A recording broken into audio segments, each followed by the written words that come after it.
Hello everyone, अभी हम लोग देखेंगे रांची यूनिवर्सिटी सेमेस्टर थर्ड का एईसी पेपर हिंदी। ये क्वेश्चन पेपर है तो 2024 में पूछा हुआ था, मतलब पिछले ही सेमेस्टर का ही है।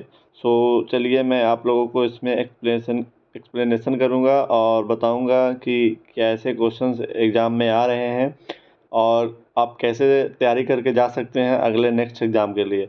सो चलिए स्टार्ट करते वीडियोज़ को। अगर अच्छे लगे तो लाइक सब्सक्राइब कीजिए हमारे चैनल को, क्योंकि इस पर मैं और भी रांची यूनिवर्सिटी का जो भी है, मैथ्स है और आपका फिजिक्स है, ये सब के क्वेश्चन और मैं अपलोड कर रहा हूँ। तो चलिए स्टार्ट करते हैं। देखिए क्वेश्चन जो आपका है, पहले समझिए कि कितने घंटे का पेपर होने वाला है। ये 1 घंटा 30 मिनट का क्वेश्चन जो है वो होने वाला है, 50 मार्क्स का रहेगा।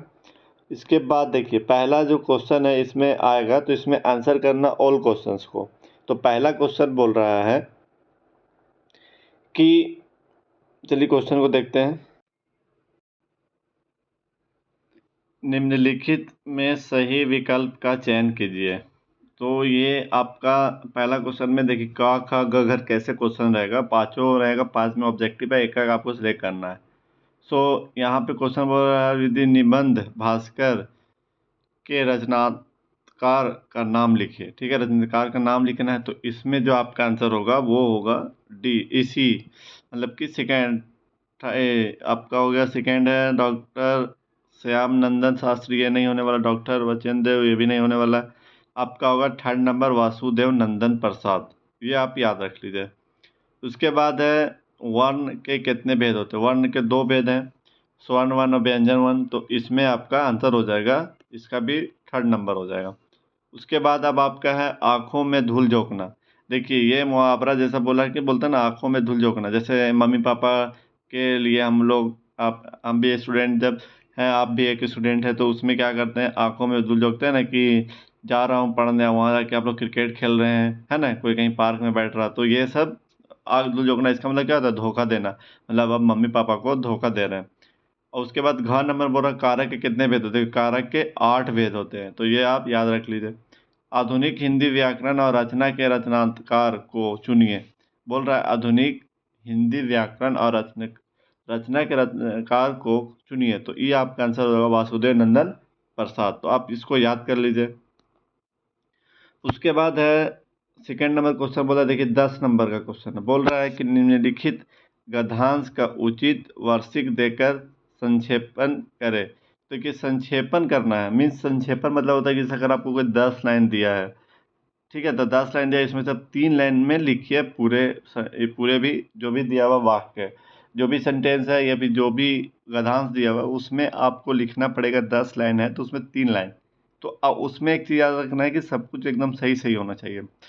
तो यहाँ पे बोला किसी राष्ट्र या जाति में संजीवनी शक्ति भरने वाला सहित ही, इसलिए वह सर्वतोभावने ये सब दिया हुआ है। तो ये सब आप देखिए।